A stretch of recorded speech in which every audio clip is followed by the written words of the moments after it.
नवरात्रि के पावन दिन चल रहे हैं और आज के दिन की शेयरिंग करेंगे वृक्षारोपण के साथ। ये नया पौधा घर के आंगन में माता रानी के चौथे दिवस पर उनके आशीर्वाद के साथ और आपके साथ अनु।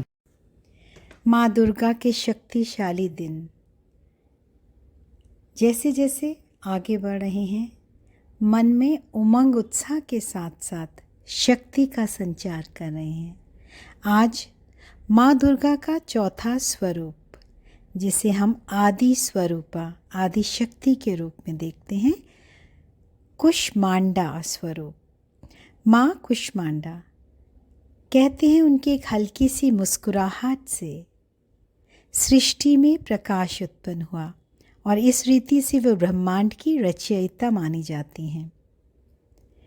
ये जो जानकारी मिलती है उससे ही, उसके ज्ञान मात्र से मन में एक शक्ति, एक ऊर्जा का संचार होता है। और इनके बारे में तो ऐसा कहा जाता है कि माँ से जो ऊर्जा, जो आभा निकलती है, आदि शक्ति, मानो सूर्य को भी उन्होंने वो प्रकाश, वो ऊष्मा प्रदान की हो।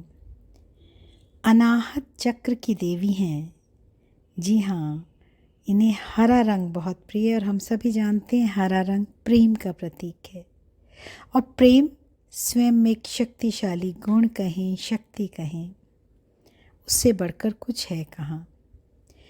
और माँ विशेष रूप से आदि व्याधि किसी प्रकार का भी रोग हो, उसे दूर करने की सामर्थ्य रखती है। उसके नाम मात्र से मन में शक्ति भर जाती है।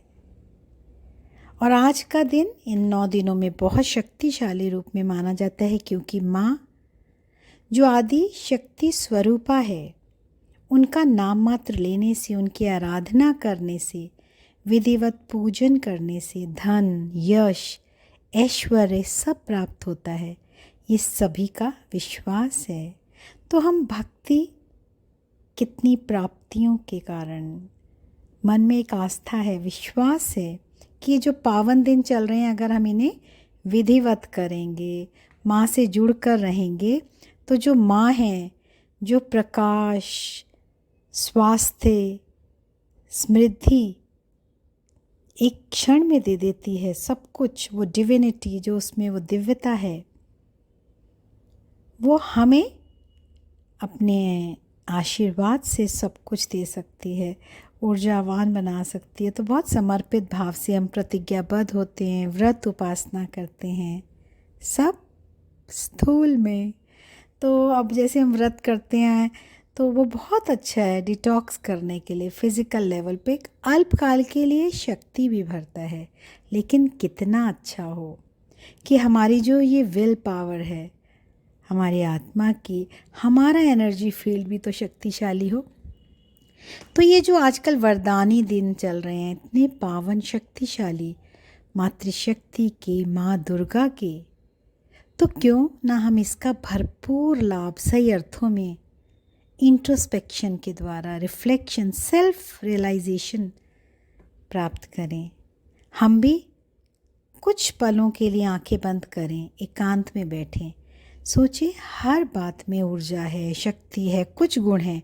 अब वैसे कुष्मांडा जो ऐश गार्ड कद्दू के रूप में भी माना जाता है ना, उसको भी कहा जाता है, उसमें भी अगर देखें फिज़िकल लेवल पे, उसको बहुत ही गुणवत्ता, हाई न्यूट्रिएंट्स होते हैं उसमें।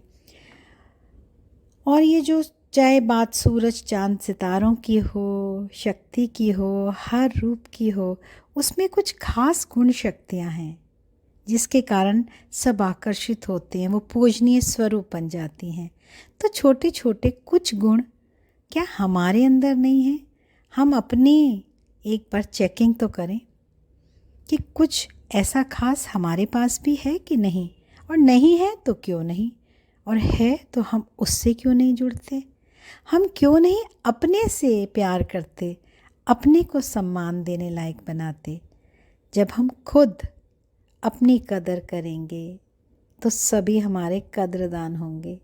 ये यकीनन 100% सच बात है। और ये जितने भी तीज त्योहार और विशेष रूप से नवरात्रि कहें, ये माँ दुर्गा के स्वरूप कहें, वो जागरण से जुड़कर हम देखते हैं ना, जागरण, वो जागरण वास्तव में क्या है?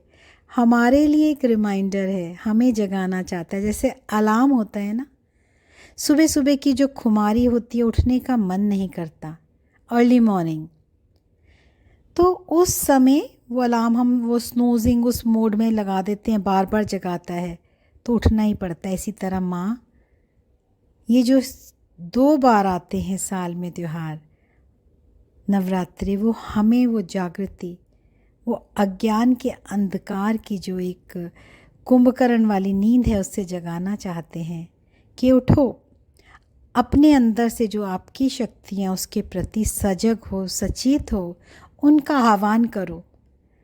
और मेरे पास जो भी शक्तियाँ स्थूल में, तुम मेरे हाथ में, हमें आज का जो चौथा स्वरूप है ना, उसमें अष्टभुजाधारी जो माँ हैं, माँ कुष्मांडा, उनके हाथ में, सभी हाथों में कमंडल, एक में धनुष बाण, चक्र, कमल, अमृत, गदा और जपमाला, जिससे सभी सिद्धियाँ प्राप्त होती हैं।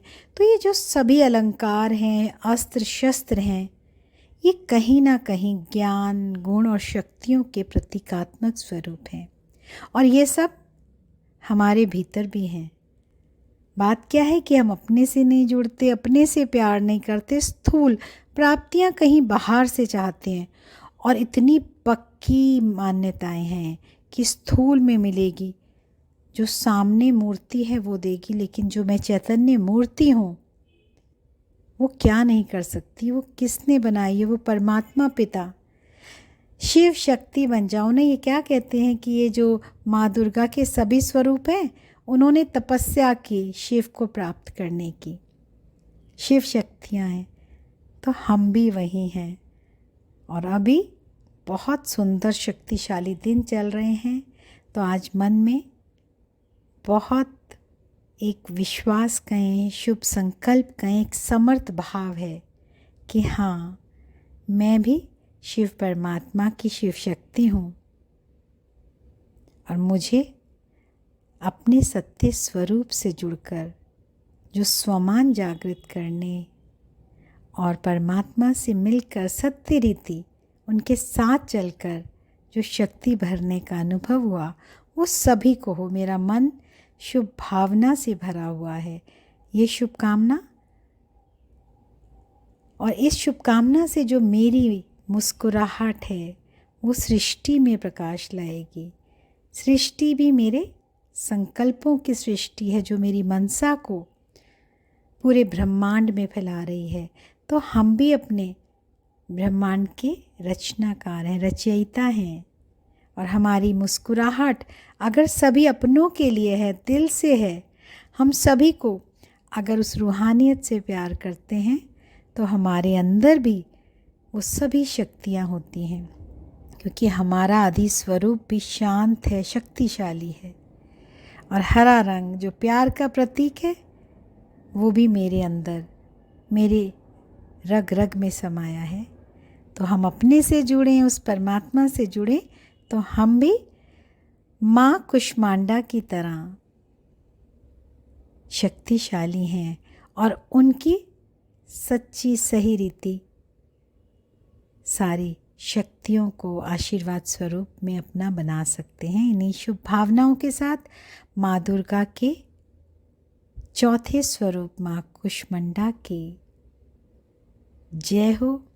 सभी सच्चे और सही अर्थों में नवरात्रि के हर एक दिन का, माँ दुर्गा के हर एक स्वरूप का अर्थ समझें और अपने जीवन को सार्थक बनाएं। इन्हीं शुभकामनाओं के साथ मिलते हैं अगले वीडियो में।